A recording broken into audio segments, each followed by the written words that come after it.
Thank you very much. I know your schedule, so I really appreciate the possibility to have this talk. And actually, it's just a couple of questions. Yeah. First of all, would it be possible to explain for my readers a little bit this place and the philosophy and the idea behind? So yeah, no, this. Yeah, few words. I mean, you come few into words. few. So,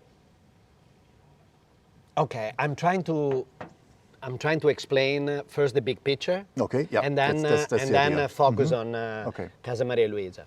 The big picture is in 2015 when we decided to open the refettorio in Milan. That was all about beauty, the beauty of architecture, the beauty of designer, the beauty of art, and the beauty of the chefs. They could cook and transform the inevitable food waste into amazing meals for people in need. We understood one thing that was like extremely important. The power of the hospitality, the big value of rescue, an abandoned theater in the most neglected neighborhood, rescue the fragile souls of human beings. They need a second chance of life. So in the process of create this transformation of this theater, we understood that we were going much deeper and deeper in our project. And that project was so successful that inspired Italy, France, Germany to pass a law against food waste, and raise the awareness about something that people didn't even talk about. Yeah. But food waste and social isolation are extremely important in our society. And since then, everything we do it was an incredible humanistic revolution, because the man and the human being is back in the center of the project. And since then, I look at the world and at my plates and my kitchen and everything I do with a different eyes. The eyes of a man who put always ethic and aesthetic on the same level. There was a lot of need at that time for a place for hospitality in Modena, because we didn't have hotels or like country place or bed and breakfast or whatever. We still talk about 2015. I'm still talking about 2015. At the level of Osteria Francescana. So people were coming, guests from all over the world, flying to Modena just to experience Osteria Francescana and leave. So thanks of the CEO of Ferrari at that time, was Sergio Marchionne, who opened my eyes and opened the door of the unexpected, I found this place that was abandoned. So it was abandoned since 10 years, because there was, who wants to come in this place and be a farmer? Who wants to come in this place and open something like this? You have to have a project to open something like this. So we arrived here, in front of that gate. Sergio, we couldn't walk in. Sergio looked around. He said, it's private. 5 minutes to the highway, 20 minutes to the airport in Bologna or Maranello, where the Ferrari is. Buy it. Wow. Just 3 minutes, just like that. And I said, okay. I place an offer, and we start. And we start this project. It's exactly the same idea that we had when Pope Francis brought us to the theater, 1930 theater, abandoned in Quartiere Greco. Exactly the same thing. except that that was like the most neglected neighbor in Milan, and here we are in the middle of the countryside of Modena. And you know, we start step by step, growing slow like a tree, to put big roots and not to do a step longer than what we could. So the first thing we restored was the carriage space. The carriage space is a space where, in my mind, I brought Osteria Francescana, but splitting the experiences, because you know, guests at that time, 8 years ago, they were all focusing on come to Osteria Francescana and eat the most acclaimed and you know, iconic dishes like oops, I dropped the lemon tart, the crunchy part of the lasagna, the 5 different age Parmigiano. And we couldn't go on and keep experience and focus and break boundaries and be contemporary, because all were asking for that, for those dishes. So I said, okay, let's split the experience. Here, in a very unusual context, like the refettorio, where you share a table in front of, and the experience in front of us that we are cooking with you, and in front of you. So we broke, in a world in which everybody wants to build walls, we break the walls and we say welcome. We decide to serve the iconic dishes. And in Osteria Francescana, we in a very classic contest, we decide to serve contemporary cuisine. So my mind was still working and breaking boundaries, and here we were giving the opportunity to all the guests to try the iconic dishes. And this was like a very big step. First step was this, the carriage space and the Osteria Francescana. The second step was the ground floor. And I asked myself immediately a question. Because I was traveling 150, 170 days a year, and the things that I was missing the most, even in beautiful places, amazing hotels, was my home. Because I was in Tokyo or Buenos Aires or New York, and you know, inside the hotel, I could be everywhere, you know. And that was something that was in my mind, and I said, let's do the experience without thinking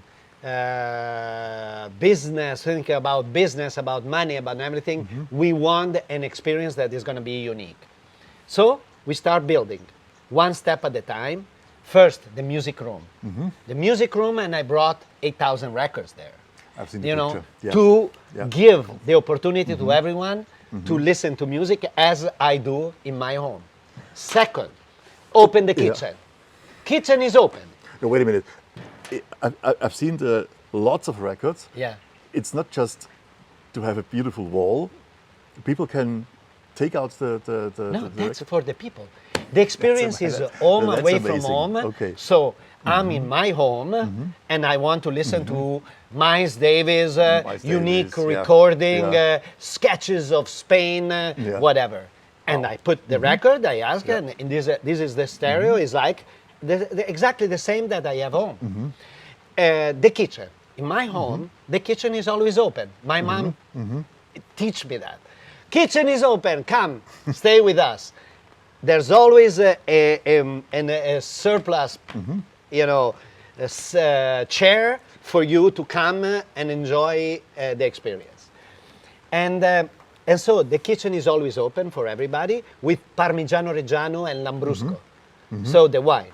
And if you want it, you make your own coffee, you have your own snack, you have everything as it was in your home. And no one is asking to sign everything because it's free. You know, as the spirit room, you know, you have, after the great meal here, you go to the spirit room, you drink a nocino, and it's free. So this is the experience. On the other side, we start, once we have seen that 2 rooms, they were always full, we start building step by step, floor by floor. In the meantime, we rebuild the old garden. The garden is like garden. This is a park, with 200 years old oaks. Yeah. And the park was still alive because there is the Count Magelli, the count who built this property, was the owner of all these lands. He was smart enough to build this farm on top of the source of water. So that's why when we walk in, everything was overgrown. Because there's a source of water, start from there, arrive here. So it's a big deal. And on the other side, so Lara was like focusing on building the garden and rebuild the garden as it was, And the park now is just amazing. Once the main structure was ready, we start building the other things, like a private villa that in the beginning was like, okay, let's build the villa, so could be for our daughter if she's coming back from Washington and she could get married and but Alexa, she stay in Modena for the 4 months of the first pandemic, and then she left. And so what we're gonna do with this private villa? Okay, let's rent it. And now it's like one of the most requested part of the whole property, And then the gym is missing, but also the yoga place for class of yoga. So we start building all this one step at a time, and we arrive at the Acetaia. The Acetaia was like the heart of this whole project. I put together 2 incredible Acetaia, like Villa Manodori, my historic one, and Fabi, the one that was here. And now we have 1,400 barrels of just extra old balsamic vinegar. It's just insane. And there's an Acetaia where we prize 2 times with a gold medal. It's a really big deal. We have the vineyard, we have all the fields around, clean from chemic, so all the wheat, buckwheat,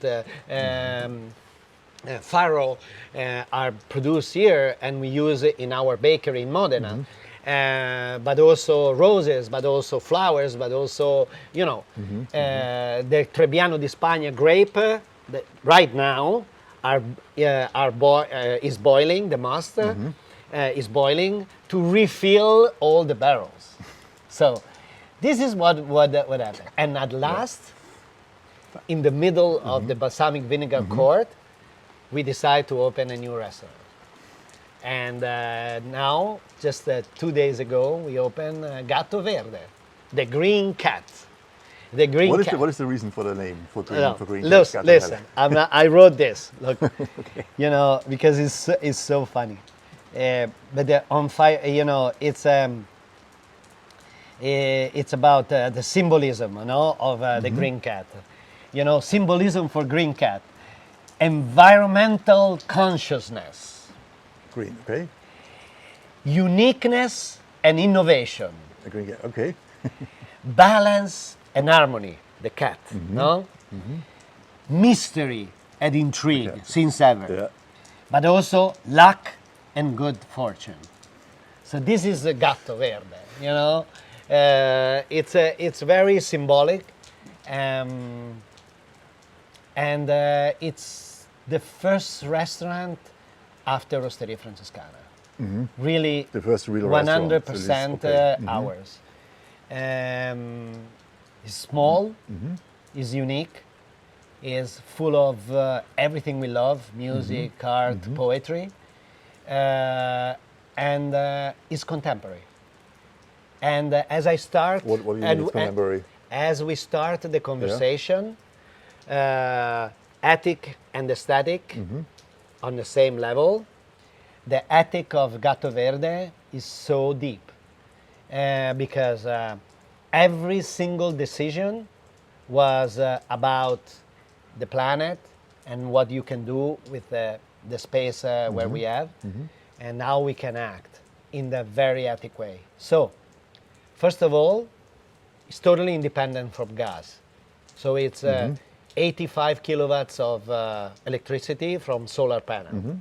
Second, the whole outside is stone from Modena, with the join one to another through carbo filter that filter all the rain, and the rain goes into two big tanks. They're like, and we use it as clear water to irrigate all the fields. On top of the two big fireplace, la griglia, girarosto, and the wood burn oven, you know, different temperature. You know, we have a big tank of water that, you know, stop all the pollution, but also clear and eat the water inside. The grill is to grill and to cook with wood burn oven. We use all the oaks and aromatic wood that we have in the park, because you know you look around, you know there's like a lot of lot of wood, and you know last year in August we had the tornado that was coming from there and hit 5 bicentenary oaks, and they're like it's sad. But the oaks saved Casa Maria Luigia from the tornado, because the tornado was arriving directly into Casa Maria Luigia. The oaks, they moved the tornado and the tornado went the other side. But these oaks, they were almost dead. But now look at that. Hope and love, now they're like amazing. They rebirth, you know? Because, and so all those big chunk of oak has been aged, clear and aged. And now we have enough wood to work for 1 year. And what we use all the little cut from this to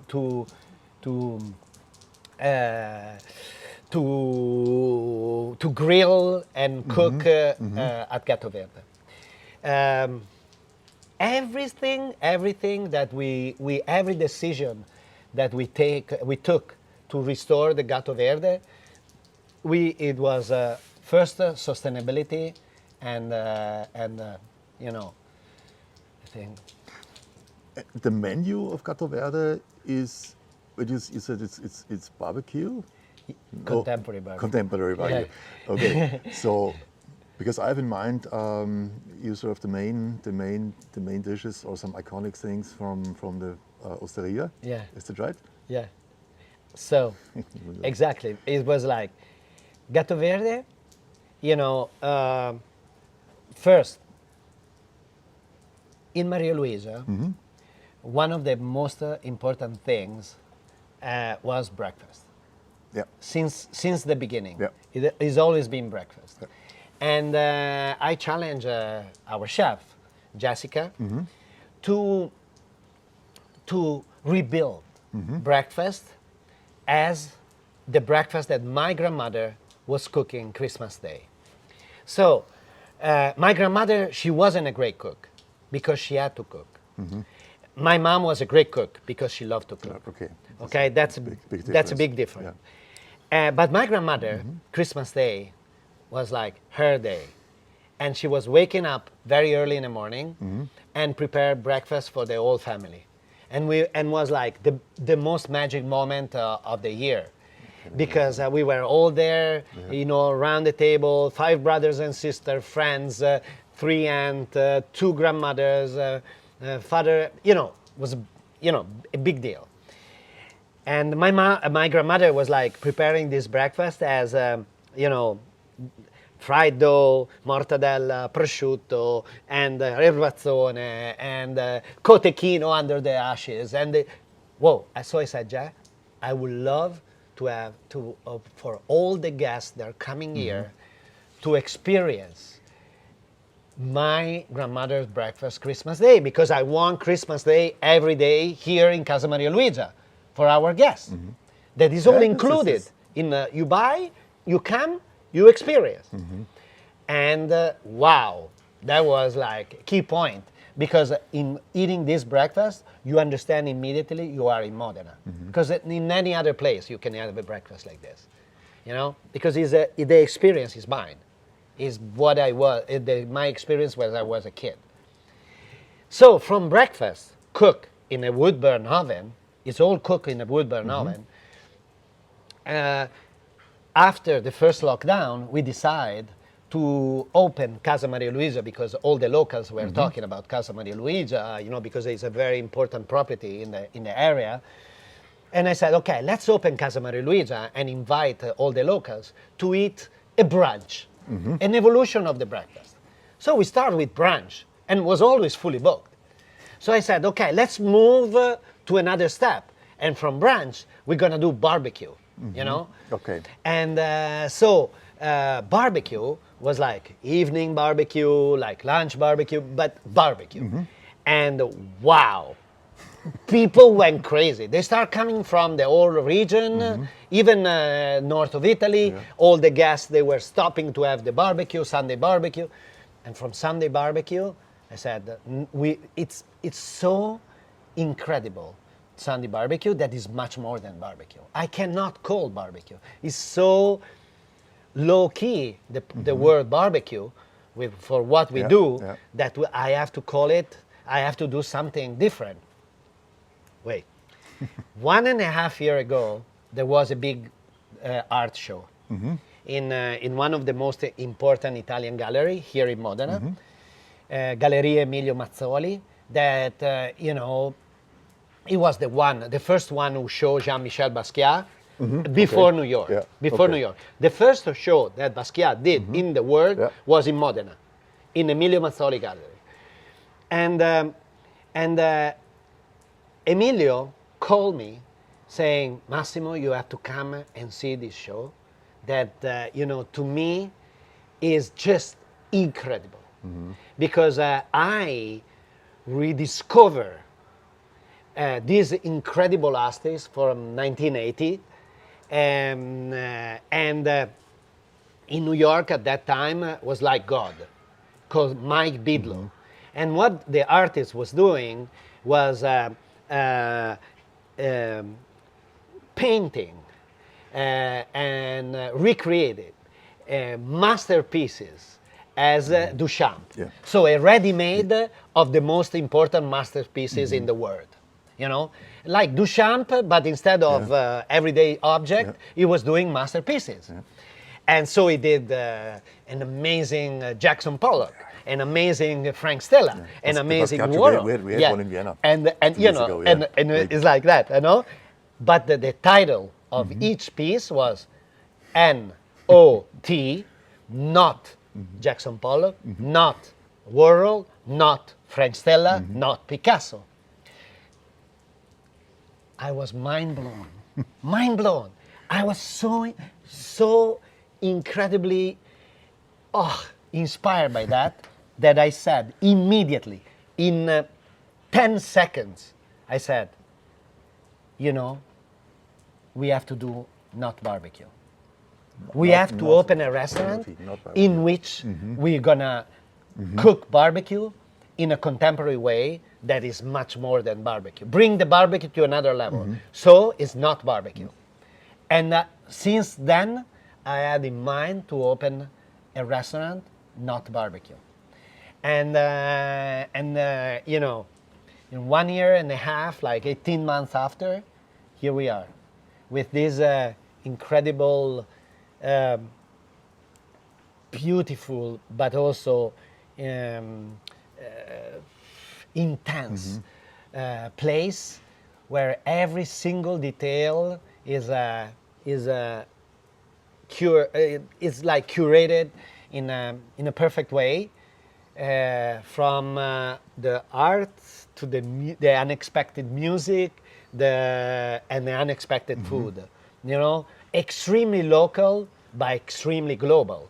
local because you have like a cotechino that is pan fried, smoke, and serve on sangue di drago plums sauce with friarielli, lightly, bitter, and to give the umami, the perfect umami in the palate. To a classic Borlengo is the most simple crap. It's like but made with the grilled porcini, water mixed with flour, saute, and porcini and truffle inside. So it's like, wow, the one I posted yesterday night on my Instagram. So this is what we are doing. It's so inspiring and intense. That was like really. Great. Are we short of time? No. Okay.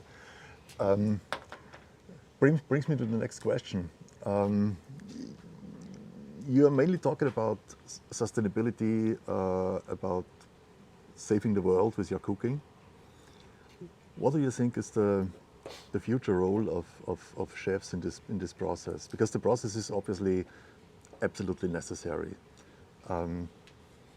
What's your role in this? This is a big question. I'm like, it's the topic of the future. Lot of chefs didn't understand. They don't understand this. Yeah. And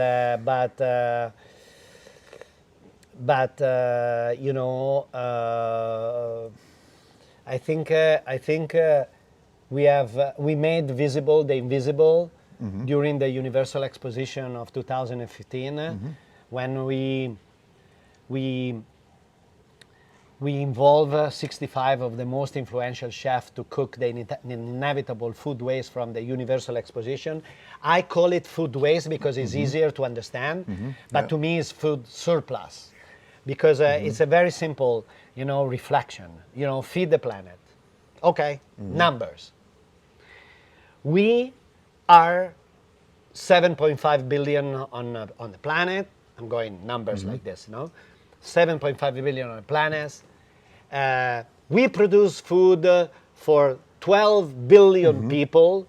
We stress the earth using water, electricity, human capital to produce food that at the end we waste it and we burn it and we become the first cause of climate change. 800 million people, they don't have anything to eat. They don't have access to food. Feed the planet is, first of all, fight food waste, food surplus. So we did it. We showed what we could do. We communicate. We film theater of flavors. During the Universal Exposition, a troupe, an amazing Canadian director, film the whole process of the 6 months of what we did, and we start communicate, because our project is a cultural project. It's not a charity project. Of course, we use the food to also feed the people in need, but first thing is fighting food waste and social isolation through beauty. The beauty of the farm, the designer, the architects, the artist, and the chef, and the power of hospitality of the volunteers. Buongiorno, come on, come in, welcome. We take care of you. Don't worry. We gonna, and we sit down them. They can relax. We're gonna serve an appetizer, a pasta course, a main course, a dessert, as at the restaurant. Because dignity of the people, it's extremely important for me. And so if you take a tray, you throw some food and say, okay, this is your food for today, it's just bad. It's bad. It's a different approach. And so the future in our restaurant is what we do every day. We shape the mind of the young generation, teaching them that, in our restaurant, first of all, in our restaurant, in our homes, you have to fight this bad habit or throw away everything that is left on the side because you have too much. You know, in Osteria Francescana, in Casa Maria Luigia, in Cavallino, in Franceschetta, at Gatto Verde, we are certified as zero waste. It's because we waste Who is doing less. who is doing this certification? Yeah, a company in Italy, they are doing that. You know, they're coming to you, Okay. they help you to arrive at They the make point. the audits and yes, okay. yes, and they once they realize what we are doing, and they, you know, for weeks, the process takes weeks to certify it, and what they do, what we do is the inevitable waste from all the crazy preparation that we do. Where does it go? It's becoming, you know, a pantry for creativity. So we cook, for example, in Osteria, for 30 guests at lunch, 30 guests at dinner, but we are almost 70 people, no, more than 70 people every day to be fed, lunch and dinner. So everything that is left from the preparation goes to this pantry, and all the apprentices, the stagiaires, they have to learn creativity, and they have to present themselves and cook with what they have, and say, this is Massimo. I'm come from Modena, and I'm presenting you this. So we teach them how to think. We teach them how to use the inevitable waste from our restaurant to transform into staff meal. So that's their waste. We are entrepreneurs. And food waste is one of the worst things you can do. You lose money as an entrepreneur. But if you use that as you know, to shape the mind of the chef, you build the future for them, and you build the future for the planet. Great. One more question. You've talked also about the future. It's a couple of months ago when René Redzepi declared the end of fine dining in his interview. I know that he meant something different, but everybody is talking about the end of fine dining. And since then, I try to find answers from different chefs or to find different approaches or solutions. So what is your opinion on that? I cannot talk about René Redzepi or any other chef because I don't know 100% the reality. Even if I know it, I would never talk about other people because I have too much to talk about myself. So that's very important. And from my point of view and my opinion, we've never been so sustainable and in a social way, especially in the social way, and in economic way, both. Before COVID, just in Modena, we were 105 employees plus all the apprentices. So in Italy, the apprentices are 2 apprentices every 10 employees, not like Denmark or Spain, you know. That's a totally different approach.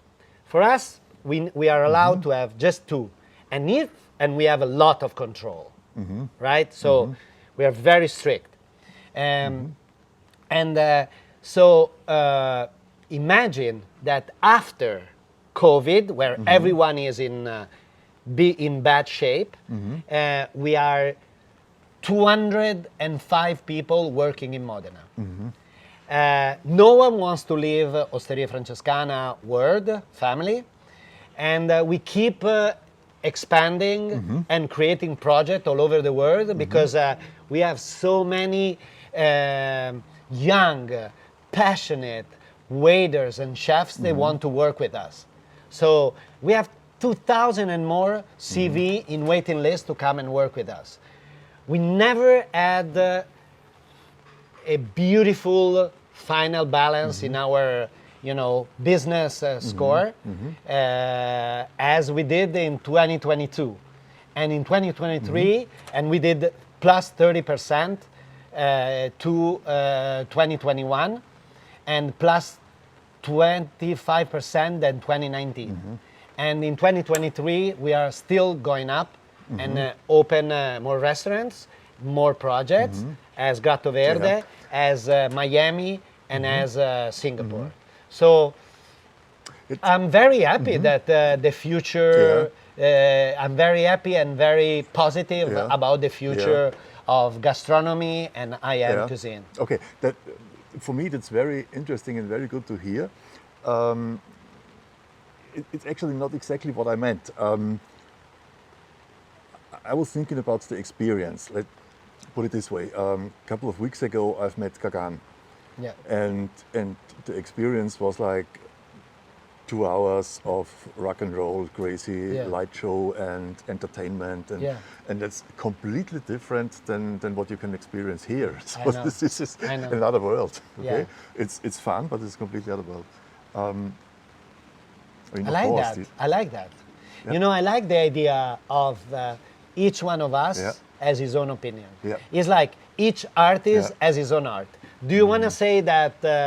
Let's talk about artists that everybody knows. Picasso at the beginning of the century was better than Braque, or better than Monet, or better than Van Gogh, or better than you cannot say. Each one has a different perspective and is part of the art world and art history in such a deep way. So each chef is doing his own idea. I'm expressive. I'm extremely contemporary in everything I do, and I'm expressing exactly what I think and what are my passion. If you ask me what do you do every day in your life, I can answer. I compress all my passion into edible bites, sitting on centuries of history, because my cooking is extremely Italian, even if it's abstract, but filtered by a contemporary mind, because I look at the past in a critic way and never in a nostalgic one, to get the best from the past into the future. So this is how you renew tradition. This is how you evolve a cuisine like Italian cuisine that has like 2,000 years of history. So what are we talking about? What are we talking about? There's one thing I keep saying in every single conference, that culture is the most important ingredient for the chef of the future. Or you have it, or you don't have it. That's the point. If you don't have it, you go ahead for your room and you fill that room with everything you have. I fill my room with culture, and since I was a kid, I've learned from my parents, from everything around, that being together is the most important thing you can have, because you're louder. If you're by yourself, you're very weak. But if you stay together, we are louder.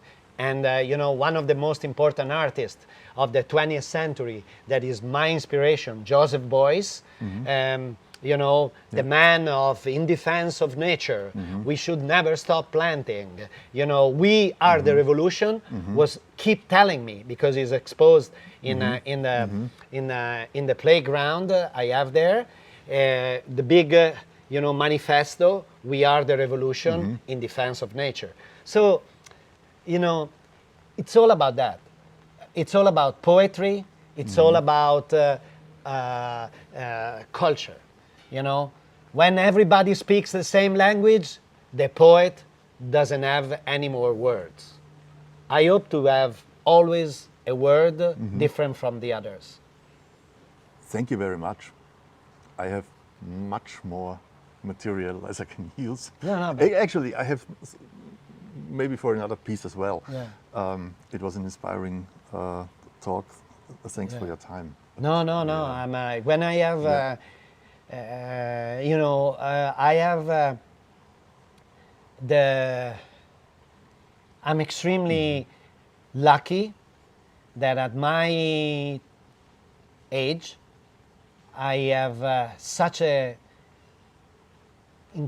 still incredible energy, and I care so much about, the future, and I use my time as I want it. So if I want to stay here and give something to you, it's because I want it, and I decide to do it.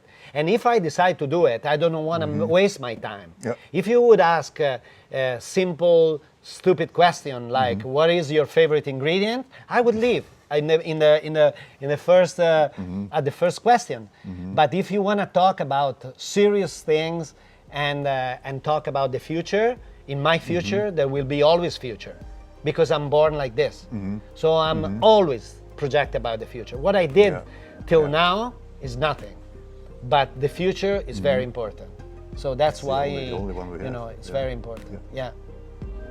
Thank you very much. You're welcome.